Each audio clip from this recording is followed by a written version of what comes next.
Hi there, everyone. It's Tracy. This is episode 3 of the Julian Journey. And if you've been following me at all this week on Instagram or Facebook, you'll know that on one of my posts I put, I'm doing it again. And I said that I was going to explain it right here. And so I shall. I'm doing it again, right? I'm trying to bite off, bite-sized pieces, but I think that I can do more because I always have done more, and I can't, and it's frustrating, and so I this is why I did create, you know, the Julian Journey to be done as a 365-day commitment, right? Because I know that there are some things that I need to change within myself, and that all or nothing, or 0 to 120 and nothing flat, these things I believe are probably, at least in part, why I'm here, why I'm in the position I am today. So, yeah, so anyway, that's something I have to work on. Just wanted to share that with you. Really quickly, I wanted to go over just kind of the story of my diagnosis. Maybe not just my diagnosis, but the importance of our medical history. And I said that I've been able to piece together, some puzzles along the course of my life, and I wanted to explain a couple of those things. First of all, I've kind of dealt with illness most of my life, and I did say that, unbeknownst to me, I didn't get to come home from the hospital after being born, for a week. I had some sort of infection, and I didn't know that until not very long ago. But after that, then I struggled with UTIs and kidney infections when, I was less than, I don't know, probably less than 8 years old, I would say. And from there, then it was throat issues, strep throat, had all kinds of strep infections that lasted from my, my pre-teens all the way to my early 30s. And when I was a child, in that course of, having throat issues and whatnot, I did have scarlet fever. And I remember it to this day. It was terrible. I couldn't even walk. I was so sick. It was really bad.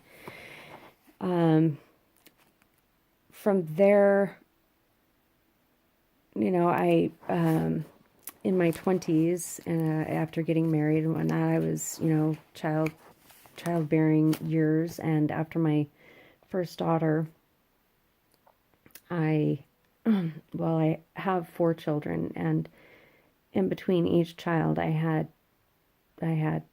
first of all, I had kind of some difficulty getting pregnant, and then when I did get pregnant, I had multiple miscarriages, and each miscarriage just seemed to get worse and worse. And the final miscarriage that I had, I was close to 3 months along, and I ended up with pneumonia on top of that. So my immune system has always had issues. And actually, prior to that last miscarriage, right after the birth of my second child, which was a boy, I didn't present the way, like the way that most people would present. Again, got very sick. I was in top athlete condition at the time. I was a trainer and in the fitness industry. Thought I was having a heart attack. Long story short with that, I was diagnosed with Hashimoto's disease. And yeah, so it's, I have issues with my immune system, obviously. And that has just, that's been my life, unfortunately. So then later on, after divorce and whatnot, moving back to California, I went back to school and then, got into the fire service, was hired full time in the fire service. A couple years in, I, I mean, I had issues every month, you know, but it progressively got worse and worse and worse. And to the point where I was hemorrhaging every month. And it was really unhealthy. I would be sick for, I don't know, a week to 2 weeks every single month. I was not well. Finally went in, I was diagnosed. I had large fibroid tumors, which made it impossible for me to have like a cauterization. They had their own blood supply, so I had to opt for a hysterectomy. They did leave my ovaries, but upon testing my uterus, it was found that I had endometriosis. And that was one of the puzzles that came together for me. And I looked back at my life and I thought, God, because I suffered from depression, and I wondered what was wrong with me. Why was I having all these miscarriages? What was I doing wrong? Some of us take it so personally. I really felt like there was something wrong with me. And after, after them removing my uterus and then realizing that I had endometriosis, I remember thinking to myself, my God, I spent all those years beating myself up over something that I had absolutely no control over. None. So it's important to know your medical history. It's important to know your family medical history as well. My middle sister, well, I'm the oldest daughter, and my sister, who's just under me, she, when she was a child, she was diagnosed with Guillain-Barré or Guillain-Barre, however you want to pronounce it, which is usually comes after having some sort of infection. So I find it interesting that ME/CFS and fibromyalgia have also been kind of lumped in that, after you have some sort of infection in your body. And the Guillain-Barre will kill you. My sister was in the hospital in San Francisco Children's Hospital and was on life support, for a period of time. And she did recover. She's always had issues with numbing hands, and feet and whatnot. And there's more on that as well. And there are 3 of us girls, and we all unfortunately suffer from, oddly enough, they're all different things, but I really do believe that there's some sort of connection there. Anyway, I wanted to also touch on the fact, talking about stress, and, what would most people say is like, their most stressful things in their life. And usually, obviously, people would say bills, work, relationships, health. But I wanted to bring up the fact that, it's things like, let's say, like a wedding or birth of a child or starting school, going back to school. All of these things are very positive. Changing your diet, doing a positive diet change, adding exercise to your to your daily routine. All these things seem to be very positive things, but they are stress regardless. Positive stress is stress, just as negative stress is stress. Stress is stress. It doesn't matter. And it's important for people to realize that. And I'm going to go further into that next week. But it really does need to be broken down further. Because one thing I know I have definitely noticed with fibro and ME/CFS is, the sensitivity to light. I've always been sensitive to light, but it has gotten way worse. Noise, commotion, chaos, any kind of chaotic situation. There are stressors that seem to be very simple and like daily stressors that most people would have no issues with, that I used to have no issues with, but I do now. And that I think that really needs to have a really hard look at that. And that is why I think that really breaking things down into simplicity. I'm talking about diet, bland, like a little more bland diet, talking about vegetables and, rice and, whole foods, things that can be easily digested within the system, things that aren't going to cause such incredible stress on the body systems. And that is the direction that I'm heading toward. And I just wanted to bring that up to kind of clarify that. The very last thing that I'm going to touch on is meditation. Okay, we're at 12 minutes right now. I'm going to try to make this really quick. If you already have, if you're already well versed on meditation, you don't have to obviously listen to this. If you're interested, then do. So with meditation, I like to best describe meditation as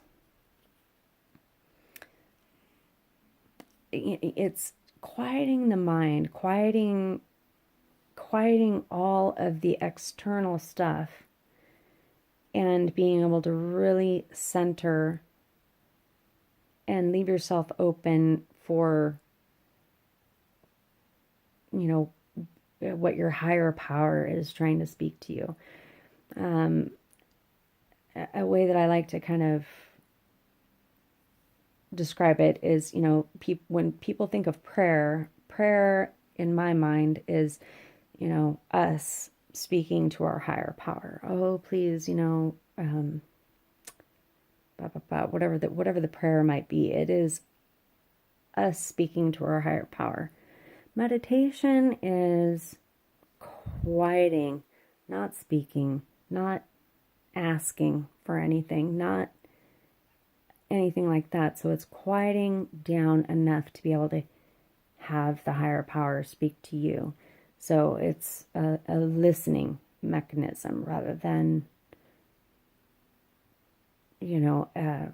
reaching to the external, reaching outside of yourself. Couple things. When you're meditating, you want to be in a room, obviously, that is going to be not too cold, not too hot, something that's comfortable for you.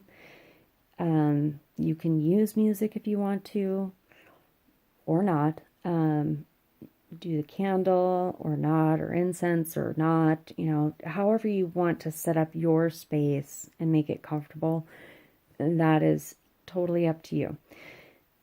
If you have knee issues or problems like getting down onto the floor, I usually sit like in Indian style, and I use a couple large pillows to be able to, lower my legs and kind of keep my hips tucked up, and so therefore my spine is in good alignment, and there isn't stress on the knees either. But if you have issues with any of that, you can lay on your bed or on the couch, or you can sit in a chair with your feet on the floor and your hands in your lap. This is not about enduring some sort of like insane pain, that's not what this is about. It's about being comfortable and being able to really try to relax the mind, okay? And one thing that you will notice if you've never done it before is that your mind will wander in 50 different directions at one time. It's like, I should really be doing laundry right now. What do I need at the grocery store? Oh, I forgot to pick up. This is what our mind does without us even realizing it. And the meditation is the opportunity to be able to control that, to control the thought process and quiet it down. And it's unbelievable when you're able to do it. So, but it's difficult. And one way that I like to manage that, some people use mantras. You can Google it and you can look up mantras if you want to do that.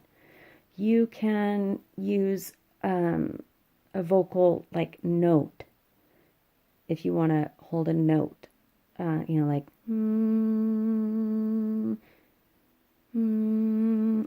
can do that. I personally like to use one word, and usually the word is one. Just very simply repeated in my head. And what the mantra, what the note, what the one word does for you is that the moment that your mind starts to wander off to, that laundry or that stuff you should be doing other than taking care of yourself at this moment, is do not be angry with yourself. Do not get frustrated with yourself. Do not say, I can't do this. This is ridiculous. It's not ridiculous. It happens to everyone. And the more you practice, it's like weightlifting or learning how to skip or ride a bike. You can't do it great until you practice. And the same is true for meditation. So don't be angry with yourself or frustrated if you don't get it on the first go or the second go or the 10th go. The point is, when your mind wanders, just gently bring it back to whatever that is, whether it's a mantra or a word or whatever, and you can choose what you want. And just nice, even deep breaths. I'll go into breathing techniques a little bit further down the line, but I just wanted to give you a little something to go on. And that'll do it for this round. And I hope you guys all have a wonderful week, and be in touch next week. All right, take care. Bye-bye.